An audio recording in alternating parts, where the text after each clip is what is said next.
Hello to everyone attending American Legion Boys State.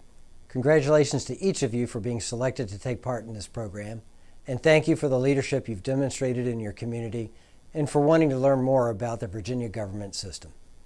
I'm Major General Tim Williams, the Adjutant General of Virginia. I represent the more than 9,000 Virginia National Guard soldiers and airmen, members of the Virginia Defense Force, and our state and federal civilian workforce.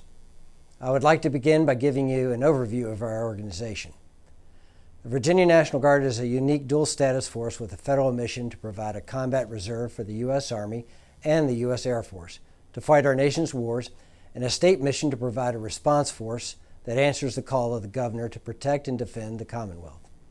We trace our lineage to the very founding of our Commonwealth in 1607 at Jamestown.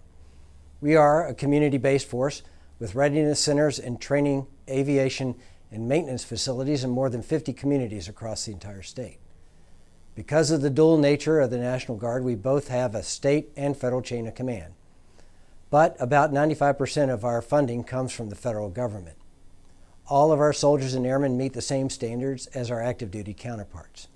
The Governor of Virginia is our Commander-in-Chief and has the authority to call out our forces here in Virginia during times of need, like hazardous weather.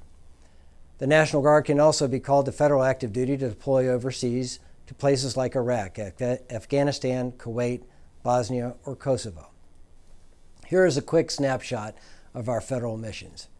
Nearly 1,500 soldiers and airmen served on federal active duty in the last 24 months in Iraq, Afghanistan, and other locations across the globe. Our units conducted a wide variety of missions, including F-22 fighter jet air dominance, cyber partnership building, sustainment, security, rotary and fixed-wing flight operations.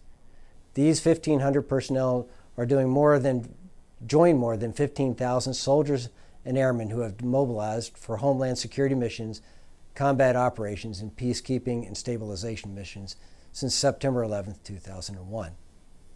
Here at home, since 2001, we have mobilized more than 13,600 soldiers and airmen and members of the Virginia Defense Force to respond to hurricanes, winter storms, flooding, and other severe weather and events across the Commonwealth, as well as in neighboring states such as Louisiana and the U.S. Virgin Islands. And now, our personnel are working diligently to support local, state, and federal efforts to mitigate the impacts of the coronavirus. While this is not currently the largest call-up of our personnel, it is certainly one of the longest. Our top priority is providing additional capacity for COVID testing, sample collection, mask fit testing at long-term care and correctional facilities, which are some of our most vulnerable population. We also have personnel transporting testing kits at different locations across the state, as well as providing material handling support, commodity distribution, planning augmentation, and food bank operations assistance. We also recently had personnel on duty supporting law enforcement to help keep our fellow Virginians safe and during the protests in Richmond and other locations across the state. All of these missions are a result of our ongoing coordination with the Virginia Department of Emergency Management, and our operations are part of the coordinated multi-agency state team. VDEM provides our taskings based on the capabilities requested by localities so that we ensure a coordinated state response. Localities should send any request for assistance through their local emergency managers. As is the case in everything we do, we wouldn't be able to conduct our missions without the support of our families, employers, and communities. It is important to recognize how much we rely on our loved ones when we are away from home on missions for long periods of time. Most of our personnel on duty right now have full-time jobs other than the National Guard, and our employers are great patriots for their patience, flexibility, and unwavering commitment. Now more than ever, we all need to come together and work as a team, and I thank all of them for the important contributions they are making. Serving as the Adjutant General of Virginia is a tremendous honor and comes after decades of serving in uniform as well as a civilian. I served on active duty initially when I chose to join the National Guard, like my father and my grandfather, and now my son serves in the National Guard as well.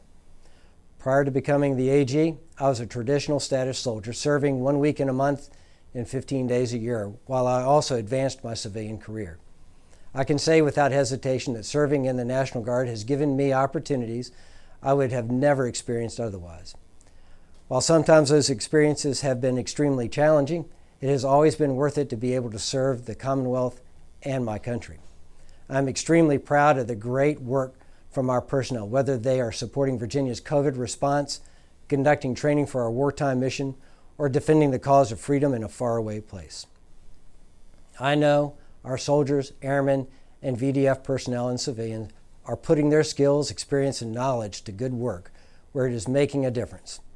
We will continue to work with localities and our state agency partners, supporting all efforts to move Virginia forward and keep our nation safe. Thank you very much for this opportunity, and again, I wish you the very best and congratulations.